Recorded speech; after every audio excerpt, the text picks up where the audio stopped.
Арман туралы астарлы әңгіме. Монти 16 жаста болғанда, оған өскенде не қалайтыны туралы шығарманы жазуды тапсырды. Монти ұзақ уақыт бойы азап шекті және арманын сипаттауға көп сағат жұмсады. Ол күндердің күнінде үлкен мал фермасының егесі болғысы келді. Ол 200 акр ферманы егжей-тегжейлі сипаттай отырып, 7 беттік шығарма жазды және барлық имараттардың, қоралардың және жолдардың орналасуын жоспарын суретке салды. Ол тіпті өзі салатын 4000 шаршы метрлік үйдің егжей-тегжейлі жоспарын жасады. Келесі күні Монти мұғалімге шығарманы берді. 2 күннен кейін оның мұғалімі қою қызыл түсті 2 деген баға қойылған және сабақтан кейін қал деген жазумен шығарманы қайтарып берді. Сабақтан кейін өз арманымен жүрген бала мұғалімнің алдына келіп, өзінің шығармасына неліктен 2 алғанын сұрады. Бұған мұғалім, себебі сен сияқты балаға мұндай арманның орындалуы мүмкін емес деді. Мұндай ферма сатып алу үшін саған өте көп ақша керек, ал сенде қандай ақша бар? Ешқандай. Сен өте кедей отбасынансың. Сенің арманыңның орындалуына ешқандай мүмкіндік жоқ.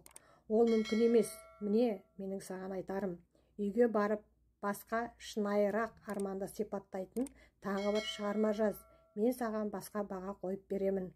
Бала үйіне оралып әкесінен кеңес сұрады. Оның естігені мынау: балам, бұл жерде мен саған көмекші бола алмаймын деп қорқамын. Менің ойымша, бұл сенің ғана шешімің болуы керек және бұл сен үшін өте маңызды шешім болады деп ойлаймын. Монтиді бір апта бойы әкесінің сөзі ойландырды.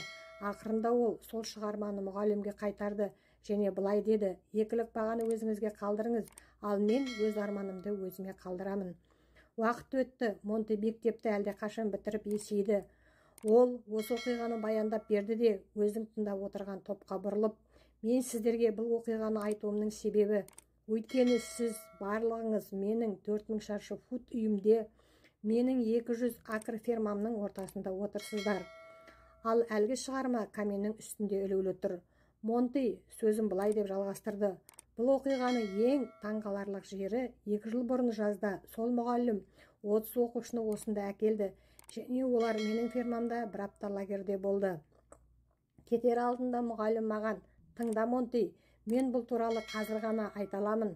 Мен сенің ұстазың болған кезімде мен балалардың армандарын ұрладым.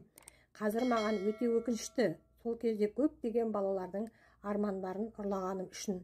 Бірақ мен сенің өз арманыңды қорғауға батылдық тапқаныңа өте қуаныштымын. Ешкімге сенің арманыңды ұрлауға жол берме. Ол саған не айтса да жүрегіңді тыңда.